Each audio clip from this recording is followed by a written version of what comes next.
Class 10 CBSE diary का एक पन्ना chapter part 2 page 71। इस तरह अविनाश बाबू को पकड़ लिया गया और लोगों को मारा या हटा दिया। तारा सुंदरी पार्क में बड़ा बाजार कांग्रेस कमेटी के युद्ध मंत्री हरिश्चंद्र सिंह झंडा फहराने गए, पर वे भीतर न जा सके। वहाँ पर काफ़ी मारपीट हुई और 2-4 आदमियों के सिर फट गए। गुजराती सेविका संघ की ओर से जुलूस निकला जिसमें बहुत सी लड़कियाँ थी, उनको गिरफ्तार किया गया। Others they arrested others and beat or removed the others. Harishchandra Singh, the war minister of the Bada Bazar Congress Committee, went to hoist the flag at Tara Sundari Park, but was prevented from entering. A fierce scuffle ensued and a few men suffered head injuries. A procession led by the Gujarati Sevika Sangh, which includes several girls, was arrested. इस तरह जो लोगों ने भी जुलूस की कोशिश की, बाहर निकालने की, झंडा फहराने की, पुलिस ने कुछ जगह पे उन लोगों को रोक लिया गया और गिरफ्तार कर लिया गया। जिस जगह से अलग अलग लोगों ने जुलूस निकालने की योजना बनाई, उन लोगों को पुलिस ने मौका पाके गिरफ्तार भी कर लिया गया और उनको मारा भी गया। 11 बजे मारवाड़ी बालिका विद्यालय की लड़कियों ने अपने विद्यालय में झंडोत्सव मनाया। जानकी देवी मदालसा आदि भी गई थी। लड़कियों को उत्सव का क्या मतलब है समझाया गया। एक बार मोटर में बैठकर सब तरफ घूमकर देखा तो बहुत अच्छा मालूम हो रहा था। जगह जगह फ़ोटो उतर रहे थे।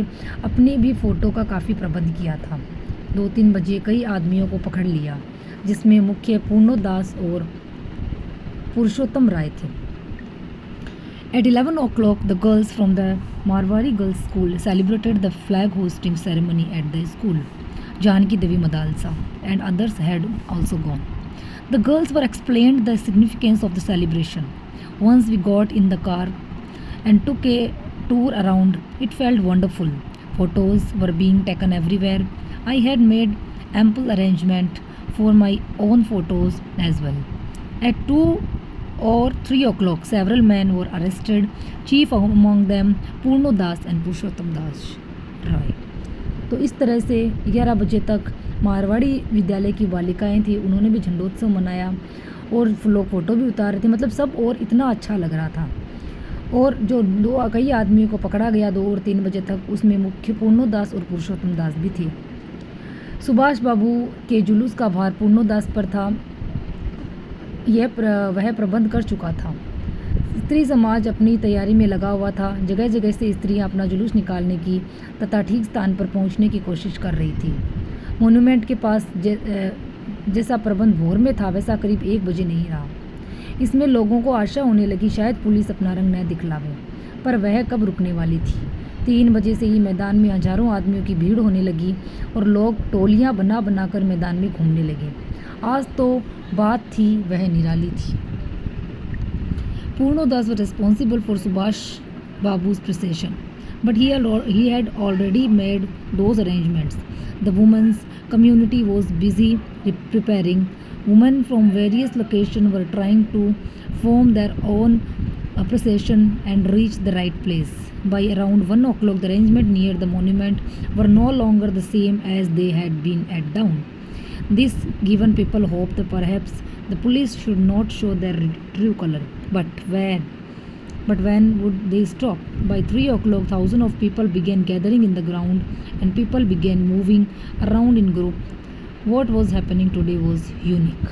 मतलब लोगों ने ये तैयारियां करके रखी थी कि मोन्यूमेंट के नीचे जो बड़ा झंडारोहण है वो वहाँ पे करेंगे। सुबह तक जिस तरह पुलिस की जो स्ट्रिक्टनेस थी वो नहीं थी अभी, तो उन लोग को लगा नहीं रहेगी, लेकिन फिर भी पुलिस शांत नहीं हुई और वो अपना रंग दिखाने लगी। जब से कानून भंग का काम शुरू हुआ तब से आज तक इतनी बड़ी सभा ऐसे मैदान में नहीं की गई थी, और सभा का तो कहना चाहिए कि ओपन लड़ाई थी। पुलिस कमिश्नर का नोटिस निकल चुका था कि अमुक धारा के अनुसार कोई सभा नहीं हो सकती। जो लोग काम करने वाले थे उनको इंस्पेक्टरों के द्वारा नोटिस और सूचना दे दी गई थी कि यदि आप सभा में भाग लेने जाएंगे तो दोषी समझे जाएंगे। इधर काउंसिल की तरफ से नोटिस निकाला गया था कि मोन्यूमेंट के नीचे ठीक 4:24 पर झंडारोहण किया जाएगा तथा स्वतंत्रता की प्रतिज्ञा पढ़ी जाएगी। सर्वसाधारण की उपस्थिति होनी चाहिए। खुला चैलेंज देकर ऐसी सभा पहले नहीं की गई थी। Since the law breaking began. No such large gathering had been held in such a venue, and this gathering was, it must be said, an open confrontation. A notice had been issued by the police commissioner stating that under certain sections no gathering were permitted. Inspector had issued notice and warning to all those responsible that they would be considered guilty if they participate in the gathering. Meanwhile, a notice had been issued by the council stating that the flag would be hoisting beneath the monument at exactly 4:24 p.m.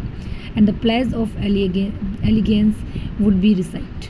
The public was required to be present. Such a gathering had never been had before using an open challenge.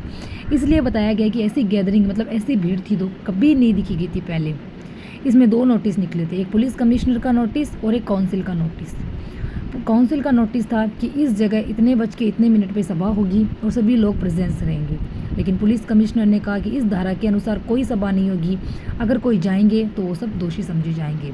इस तरह इन दोनों notice में ये difference था।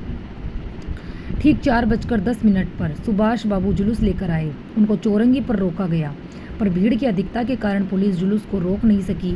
मैदान के मोड़ पर पहुंचते ही पुलिस ने लाठियां चलानी शुरू कर दी। बहुत आदमी घायल हुए। सुभाष बाबू पर भी लाठियां पड़ी। सुभाष बाबू जोर जोर से वंदे मातरम बोल रहे थे। ज्योतिर्मय गांगुली ने सुभाष बाबू से कहा, आप इधर आ जाइए, पर सुभाष ने कहा आगे बढ़ना है। यह सब तो आपने सुनी हुई लिख रहे हैं, पर सुभाष बाबू का और अपना विशेष फासला नहीं था। सुभाष बाबू बड़े जोर से वंदे मातरम बोलते थे, यह अपनी आंख से देखा। पुलिस भयानक रूप से लाठियां चला रही थी।